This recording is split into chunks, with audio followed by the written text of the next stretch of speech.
Start, ladies and gentlemen, the executive director of Farm Trails, the sponsor and the, the Uber family of the Gravenstein Apple Fair, executive director Carmen Snyder. Let's hear it for her. Thank you. Welcome, everybody. Are you having a great time at the Apple Fair? Yeah. Yay! We are too.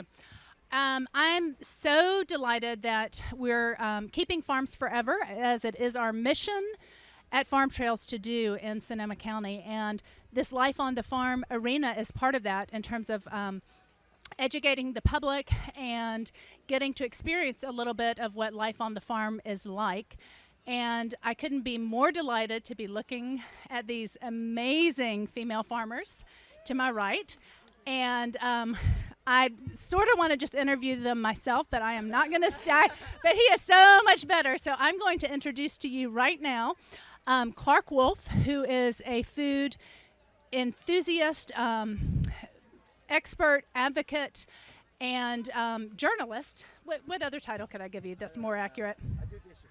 He does it all. He's a lover of food and farming, and truly one of the biggest advocates I know for agriculture in Sonoma County, and spreading the word and helping to ask good questions and connect the dots for people. So we're so honored to have him here, investigating female farmers of Farm Trails. Thank you, Clark. Thank you, everybody. All right, how many of you knew who Sarah Lee Kunde was? All right, if you don't, Google her. She's one of the most amazing people in Sonoma County and in farming in America. People don't realize how important Sonoma County is to farming everywhere. The Luther Burbank history of this being the Eden of all the earth is a real thing. It's really very important when you learn about where food comes from and how it happens in America. Old Luther bred the russet potato and made French fries possible before he even got to Sonoma County. But he's why he bred 980 different varieties of fruits and vegetables and flowers, and really taught a lot of things to a lot of people in many ways. But the tradition has gone on and has been a family effort, and families look all different ways. They always have, they always will. Sometimes it's one person who's the lead farmer, and sometimes it's another. Today we have 5 different brilliant farmers, and I want to say this very clearly. These are brilliant farmers who happen to be women. That's all. They happen to be women. They are farmers first, and we're very, very glad to have them here. So let's start at the beginning. I'm going to start with Ellen Cavalli because Ellen has become the new project director at Farm Trails, and actually next year a big part of her job will be helping to run this event. So let's hear it for Ellen Cavalli. Ellen, what I want you to do, when I met Ellen for the first time, she walked us through her orchard and would walk 3 feet and say, and that apple was bred in 1612 just outside of Lancaster, and that was from 1842, and it's near Philadelphia. I mean, she really knows her apples. Ellen, tell us about your farming and your farm. Hi, thanks. Yeah. Check. Am I here? Yeah, it okay, works. Thanks. They can hear you. Well, thank you all for joining us today. I'm really happy to be here, and also really humbled because this is an amazing panel, and thank you, Clark. My husband, Scott, and I started backing up a little bit, my husband and I run a cidery, so we make hard cider here in Sonoma County. We started in 2011, and we farm cider apples, and here's the thing about apples. As Clark said, I could go on, and I won't, but when my husband and I wanted to do cider, so it's Tilted Shed Ciderworks, we're from California.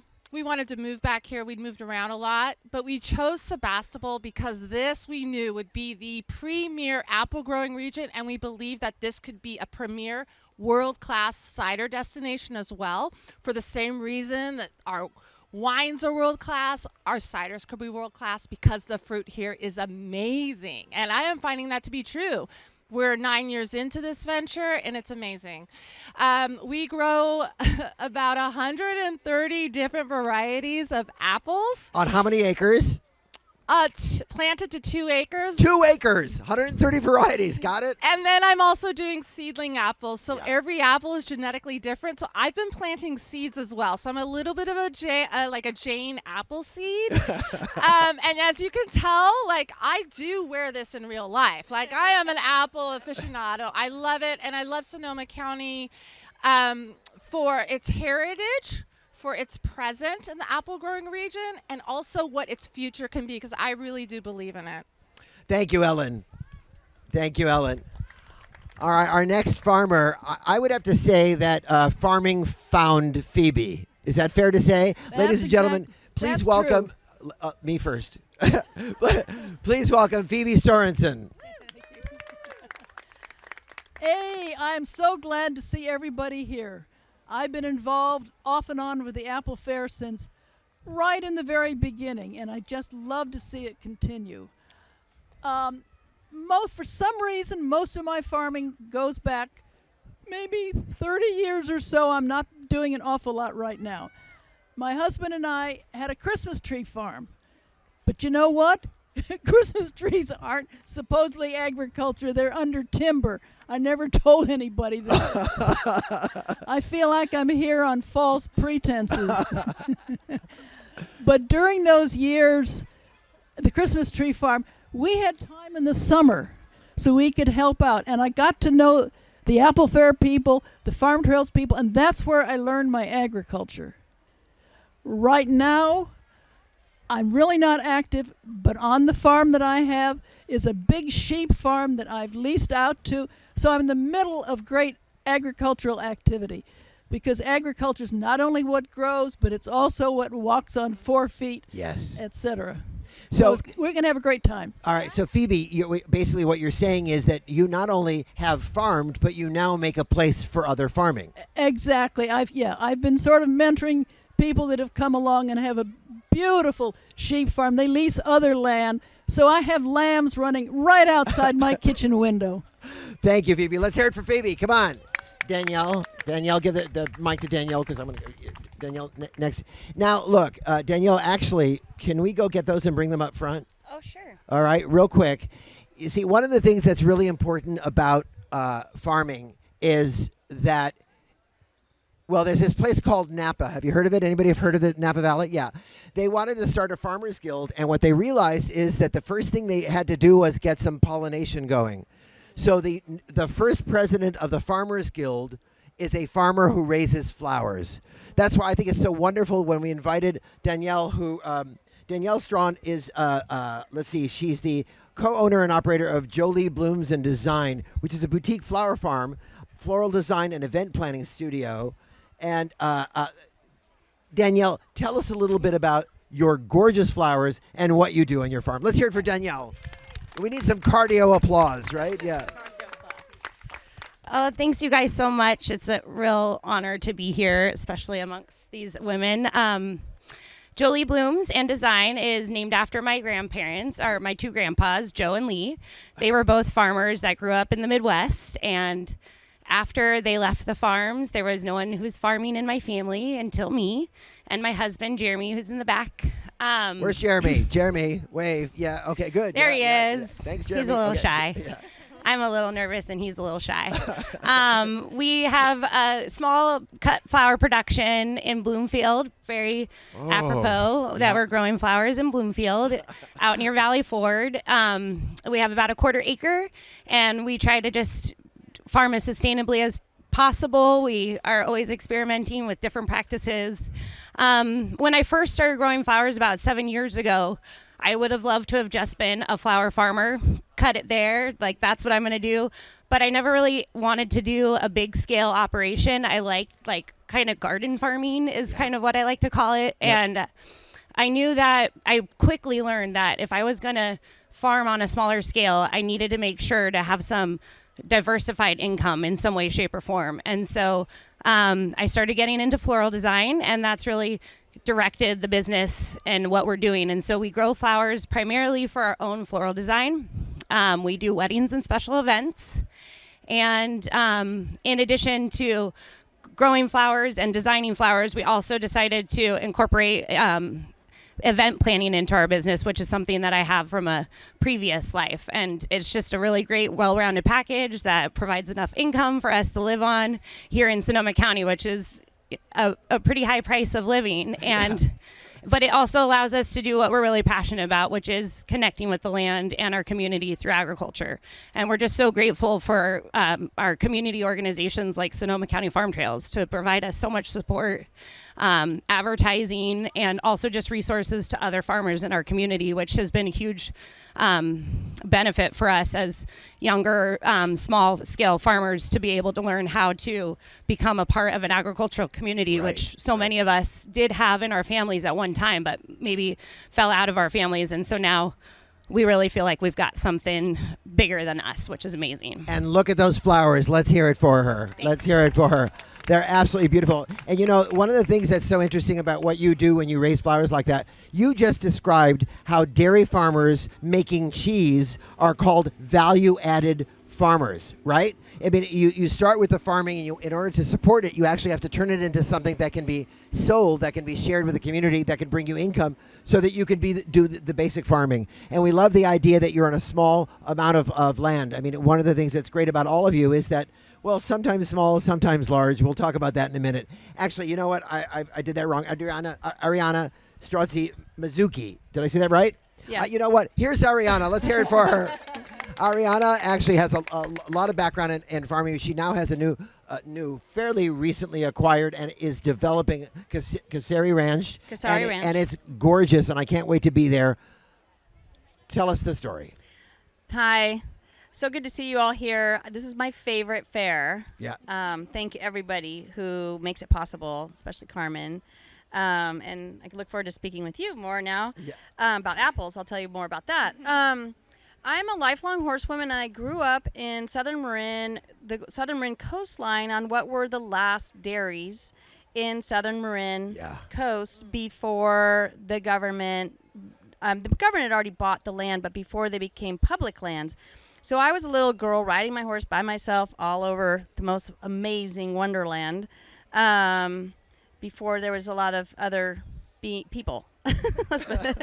So Tennessee Valley, Stinson Beach, Bolinas, Muir Beach. I actually used to ride my horse over to Fort Cronkite at 9, 10 years old by myself at 7 in the morning. I don't know how I did that, but I was happy doing it, to go on little horse shows and jump over jumps as tall as my pony.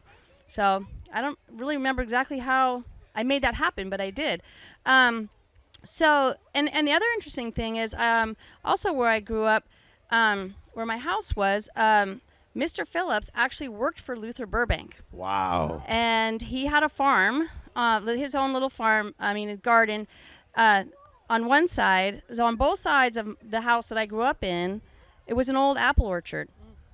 So we have a lot to talk about. And Kathy Tresh, who's also apples, grew up in the same valley. So there's a lot of history there, farming. And I didn't come from a farming family in this generation, but my ancestors were farmers. They were potato farmers, actually, and horsemen and horsewomen.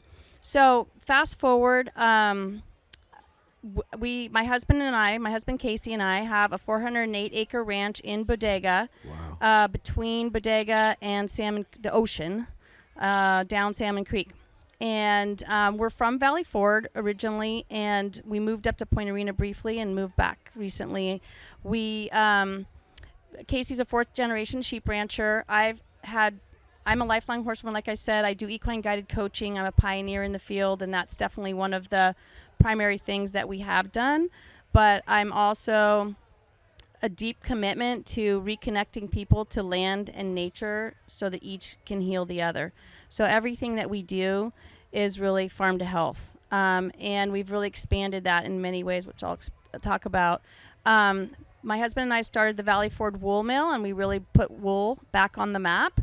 And we still have some of our sheep. We have sold our mill equipment, but we still have our sheep and our wool.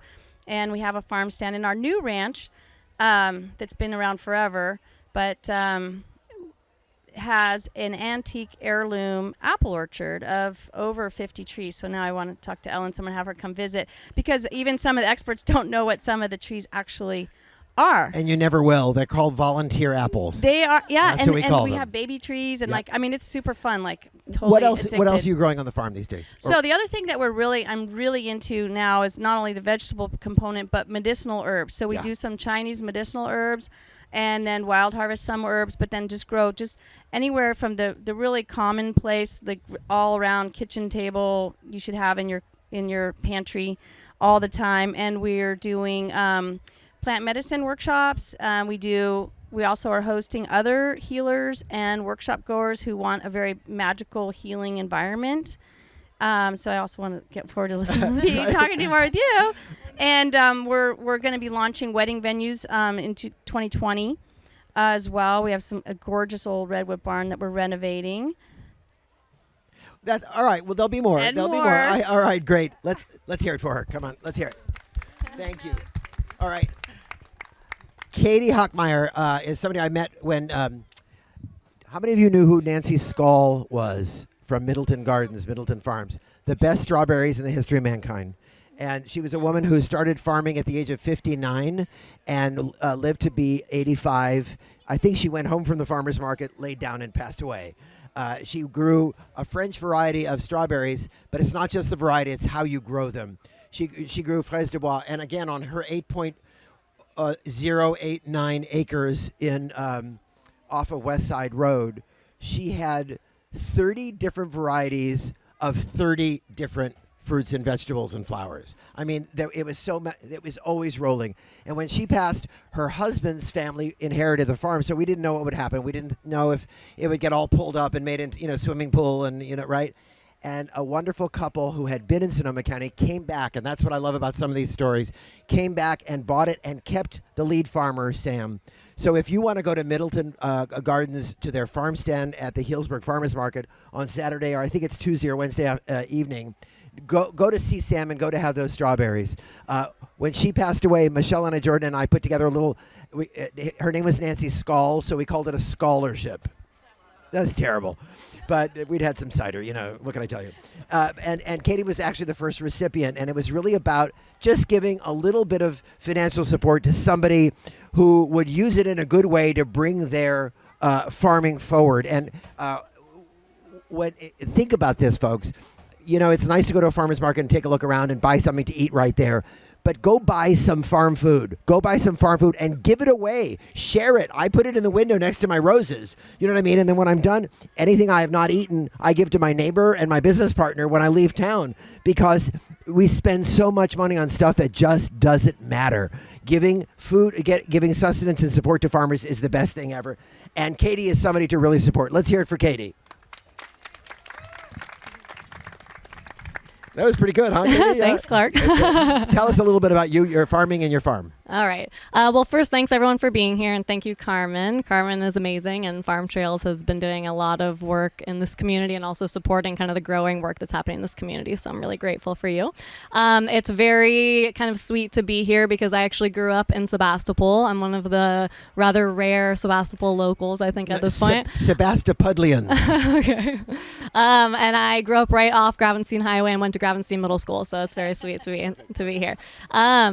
So I'm a diversified vegetable farmer. I grow 1.2 acres of vegetables. I use no-till practices and farm in a way that's using all hand-scale labor and really working to build soil and conserve water. I do a lot of water conservation. Only half of my farm is irrigated, so half of it is really focused on dry farmable crops and really increasing biodiversity. So as we look at all these new food safety regulations, it's kind of interesting to be a farmer that's really trying to increase biodiversity and create habitat for wildlife in the face of regulations coming down that are trying to really limit that. So those are kind of the basic tenets of my farming operation. I've actually haven't made a big deal out of this, but this is actually my 10th season growing. Wow, so that I kind of realized that actually the other day and thought, wow, I probably should do something to commemorate that. It's true in the restaurant world and in the farm world, 10 years is a miracle, right? And then it's just really the beginning, but it's the hardest beginning, isn't it?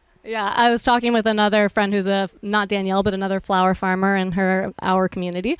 And we were saying like, how do we keep going? And we were both just like, we're stubborn. That's what we came down to. We just keep persevering. Yeah, so I spend most of my time farming, and then I also do a little other work as well. I teach agroecology at Sonoma State and work with aspiring farmers, and then I also organize a symposium sponsored by Farm Trails that celebrates women's leadership in the food movement, and I can talk more about that later. Let's hear it. Come on, let's hear it for Caiti. All right. Now, what I want to do is go down the line, and I want to ask you all the same question. What are a couple of ways these nice folks can either experience or support your farm? Go. You want me to start? Okay. Well, right now my sister's wrapping up at the Sebastopol Farmers Market for me, so I sell at the Sebastopol Farmers Market every Sunday for most of the year. And actually, kind of indirectly supporting the farm is finding a way to support the symposium. And if you're interested in doing that, you can just reach out to me. Red H Farm. Red H Farm. You know, these are the name of least my farm. commercial people I've ever met. They forget their names, the name of the farm, the website. Every one of them has already thanked their partner. I mean, you know, it's really kind of special. All right, Danielle, how do we experience and support you? Hashtag JoLee Blooms. No, just There kidding. you go. There you go. Millennial. Well, first of all, you can get married. No. Or you can tell someone Yeah, who we is can, getting actually. married No, that no, they should consider using local flowers and getting in touch with me. I would say like it's a more meta maybe because I have such a direct market that I'm working with wedding clients, but I would just encourage everybody here to make sure to, whenever you have a flower need, find a local farmer or find a shop that is selling local flowers. Over 80% of the flowers that are bought and sold here in the United States come from Colombia and abroad, and we want to make sure that we change that, and it starts with each and every one of us. All right, and I'm going to tell you something. How many of you have been to Duncan's Mills? Really a beautiful little town, right? If it's 104 degrees in Guerneville, it's 63 in Duncan's Mills. Anyway, there's a place there called Antiquarian Floribunda. Yeah. She's another wonderful floral arranging person, and she also raises a lot of the flowers herself. And whenever I'm here, I call up and I ask for garden roses because when my mom passed, she left a lot of really ugly glass pieces, let's be honest, right? And so I gave them all to Lisa at Antiquarian, and as she sold them, my mom, beyond, bought me fresh garden roses for the next year and a half. It's really wonderful. So I try to buy them, and I also try to promote anybody and support anybody who raises garden. I like that you talked about it, a couple of you talked about it being a farm garden. You know, it doesn't have to be a huge property. But speaking of huge properties. Can I plug one more thing too, just for your support? If you aren't sure where to find local flowers, there's two ways that I can recommend doing that. We have a collective of flower farmers and florists who use all local flowers. It's called the North Bay Flower Collective. Love. We've got David back there who from Oak Hill Farm, longtime farmer, produced so many of our best David, flowers for the collective. Love David. You know Oak Hill Farm. Also right? Scott in here, a couple rows back, is producing a lot of great foliage for us now too. Scott, wave your hand. Scott. Yeah. Oh, there you are. Yeah, hey, Scott. Thank you. And then another great way is also check out slowflowers.com. And that's like wherever you are at in the United States, you can find local flower farms in your area and figure out how to buy local blooms. Wonderful. All right. So tell us, how can we experience Casari Ranch? So Senior. there's actually quite a few ways. The first thing I would suggest is get on our website, which is CASARI ranch.com. So it's Casey and Ariana Casari Ranch. Got it. And I thought it was a Greek cheese, right? well, yeah, or Italian, or like, and it's funny because I'm not even Italian. But anyway, that's another story. So get on there and get on our email list. I don't do a lot of emails because obviously when you're a farmer and a rancher, you don't have time for the technology piece, but you might be lucky to get one email a month. You can get on there, get connected. We do have 4 limited campsites in our apple orchard. Wow. Which is super fun. And so obviously apple season starts with the blossoms and goes all the way through harvest. So we have some regular friends and campers who come and bring their kids to, camp and be able to watch the apples change. We do tours. We do scheduled tours by appointment. So we can go up, show you the animals, the horses, the sheep, the donkeys, the llamas, the goats, the chickens, and the ping puppies. And also you can, if you are interested in the horse work, the equine guided coaching work, then we just split into a separate website for that, and that's Skyhorse EGE, equineguidededucation.com. So skyhorseege.com. I do leadership and team development, as well as just people in transitions, life transitions, whether it's personal or professional. That's half of our work. And we're going to be, if you get on our email list, we're going to be doing some plant medicine workshops as well. And in part of the tour that we do, we also take you through the gardens, not just the vegetables, but the medicinal herbs. And I think that's a good start. That's enough. Yeah, exactly. All right, Ellen, how can we experience Tilted Shed? This is the easiest thing ever. After you're done here, Yeah. walk about 100 yards to the craft cider tent and have some cider. Yay! We're here. And then when you're done with that, go to the Artisan Tasting Lounge, because my husband's going to be pouring some really special ciders today, including one that is exclusive that we made just for the Gravenstein Apple Fair to commemorate. And I want you to let you know, of course, I love Farm Trails. I mean, let's just say I'm one of their biggest cheerleaders. And a little bit of history about Tilted Shed is we launched our ciders here in 2012. Yep. Yeah, I remember it. Yeah. And we were one of only 2 cider makers in all of Sonoma County. Yeah. There are 18 producers being represented, and I credit this fair with our existence. Like, that's the truth. Like, I don't think there'd be Tilted Shed. I don't think there would be Sonoma County Cider without the Gravenstein Apple Fair and without Sonoma County Farm Trails. So if you want to support the work that we do, support this fair, support this organization, and then after that, go to tiltedshed.com and visit us at our cidery and our tasting room up in Windsor. That'd be great. All right, let's hear it. Come on, let's hear it for Ellen. All right, now, Phebe, I understand that the sheep are not yours, but there are ways you can support. So tell me. Hey, great gals, great work. I think basically what you really need to do is support your farm trails, the Apple Fair, and the farmers markets. Just as a little bit of way back in the early 80s, I kind of did a summary. And of the farm trails, number 1, of course, was apples. What would you expect? Because the industry was kind of dying and they were selling off. And people from the city were coming up and buying a house with 4 acres of apples. How do we get rid of them? Farm Trails, go right there and buy it. Number 2, members of Farm Trail were Christmas tree farms. Yeah. Many, many more. Now, nothing in the ground. And guess what the 3rd was? Nurseries. Yeah. Look how that has changed. Yeah. Yeah. And I even remember, I know this sounds crazy, but Farm Trails was for what is growing out of the ground, not the products. We kind of didn't have it right together. And there were some wine people. I don't know, should we have wineries or just the grapes? I mean, that was kind of silly. So anyway, these little stories are what Farm Trails has done over the years in the way they are promoting agriculture in so many different ways. Keep up the good work. Thanks, Phebe. Thank you. By the way, she was actually the president of the board of Farm Trails for a while, too. Listen, I got to ask you, I've been asked to ask you guys, each make a quick comment, if you have one, about being a woman who's a farmer. Oh, yes, Phebe, yes, what, yes, ma'am. You can stand if you want to. You seemed like you wanted to. Well, yeah, she's going to stand, yeah. No, I have to tell you. In the mic. I have to tell you, at this age, you sit, and then you stand, and then you sit. So it's time for me to stand. All right, in the early 80s, Apple Fair did not happen. Apple Fair Committee, there was no director. Farm Trails did it. It meant the president and the secretary did everything. Now, all the Farm Trail people came out to help. So I remember it was a Friday evening. Thank heavens everything is done. I'm exhausted. I'm sitting up there on those wooden benches. A man comes up and says, I'd like some information about the Apple Fair. So I said, can I help you? No, I really want some more details. And I said, I can help you. He said, oh, I know. You're the manager's wife. Oh, so that was women in farming. I can sit down. All right. Yeah, all right. Ellen, any challenges or surprises for you as a woman in farming?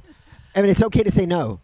Well, no, I mean, I think that's sometimes the default, that it's always the man's this and man's that. But you don't want to do that with me. Like, I'm going to tell you the truth. So I just say, just be yourself, be honest. And if you have to call people on something, call them on it.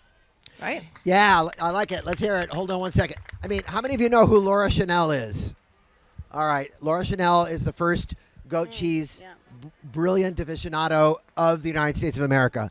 In the late 70s, 78, 79, she started Laura Chanel California Chev, and she was the first person. Now, a lot of the people who started goat cheese, fresh goat cheese, all over the country, who really started the artisan cheese boom and rebirth in this country, mostly were women. Part of it had to do with the fact that it was smaller, that it was less expensive, that the women who could not get funding to have a bigger enterprise could get 6 goats and start a company. And that was really true. It's begun to change, and we'll talk about that. I hope we talk about that maybe next year, about how the evolution has happened. But it really is extraordinary how much has changed. Ariana, being a woman on the ranch, 9 years old, going all the way, I mean, you know. Yeah, I mean, did it I all. would walk 7 miles to go ride my horse, and then Yep. either walk back or get a ride home. But so it just took a lot of I think I'm a person of possibility, and the word no doesn't mean anything to me, which is a plus and minus. But yeah, it's really interesting because up until 7 years ago, I was the rancher. I was the woman rancher. There was not a man, husband, whatever. I was the one, and I remember, particularly with the wool. I mean, the horse thing is a whole nother thing, but particularly with the wool.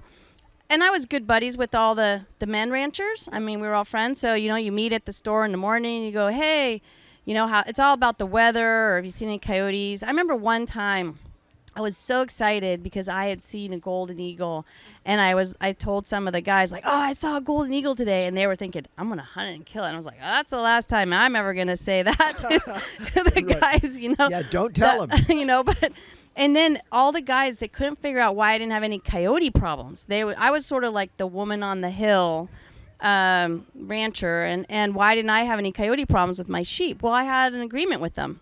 You don't kill my family, I don't kill your family. And I didn't say that to any of them because, Right. you just don't do that. Yeah. So, and then I remember when I first got my first shearing of wool. Wait a second. I have to slow down a little bit. That's Yeah. kind of wonderful. So your general position from inside was, I'm going to leave you coyotes alone. Go find some stuff out there, and you leave. I had a coyote pack in my field. I'd Right. never had any coyote problems.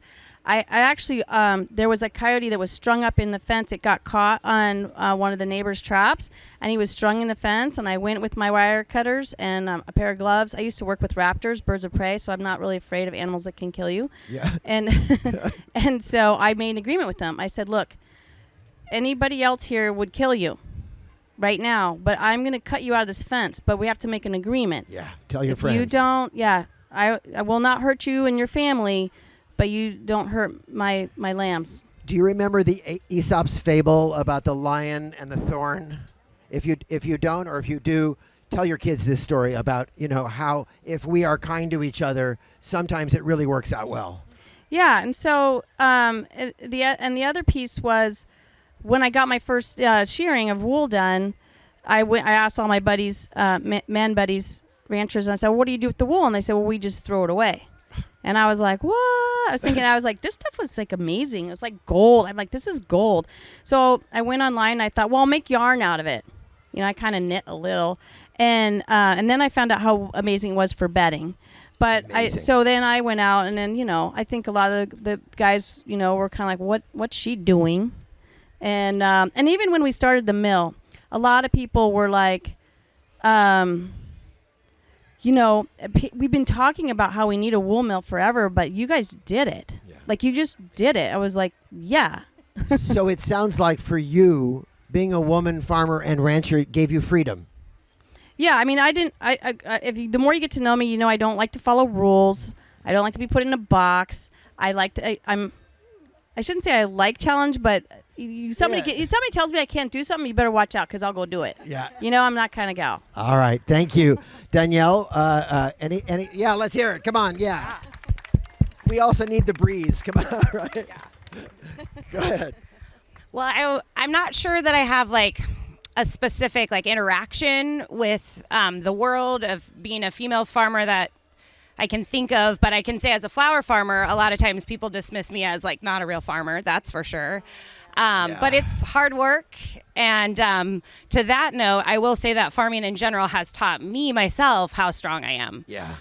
Being a woman growing up in our society and our world, I think I just always have a little doubt that I can do something, that I'm capable of it. But when you're put to the test and you have to continue to haul wheelbarrows full of compost and it's hot and you still have several more loads to go and you have to summon the strength inside to do that and you have to get it done, that's just like one of many examples where something inside you kicks in and you just know you have more strength, so much more to give. It's taught me that farming has taught me that I have more power than I ever knew I did before I started farming, as well as being an entrepreneur. It's a good combo. I'm sorry, I have to, right? Thank you so much. That was so perfect. Thank you. Kate. Yeah, I have a few things I could say about this topic in particular, as you might guess, since I started a conference celebrating women's leadership in the food movement. Well, I had an interesting experience just a couple days ago. I was up in Portland, and I was at like a local grocery store there, and they have, like local food stuff that they're advertising, and there were these local peaches, and there was a man and a woman on the picture, like meet your farmer kind of thing. And the caption said, like, Jim Smith grows these peaches, all about it. And the woman just remained completely anonymous. She was standing right there next to him. And it was a fascinating experience that kind of, because I do feel like some of that is shifting, but it took me right back to, this is why I started doing this work in the first place, because women are on the ground doing so much of the work, not just in farming. Women grow half the food in the world with a fraction of the resources, globally. Exactly. And we're also one of the fastest growing demographics in the U.S. in terms of new farmers. Right. And in terms of organizations that are doing work, nonprofits, so many, Farm Trail is a great example, many women making up the boots on the ground of this movement, but the spokespeople are very, very, very often male. And that is something that I realized was a shared experience with a lot of the women that I was working side by side with, whether it was farming or in academia or in nonprofits. And that just made me realize how important it is to create a space to actually celebrate women's leadership. All right, I'm going to come this way, and if somebody's got a question or two, let's hear that. Applause are absolutely appropriate. We have time for a couple of questions. If anybody's got a question, and if my microphone can become dislodged from, hold on. Wait. Don't anybody move. Can you come on up? Tell us your name and then ask the question. Yes, my name is Mel Pacheco, and I'm wondering, what is equine guided coaching? I love that question. Oh, the question is, what is equine guided education? Coaching. Education. Equine guided coaching and education.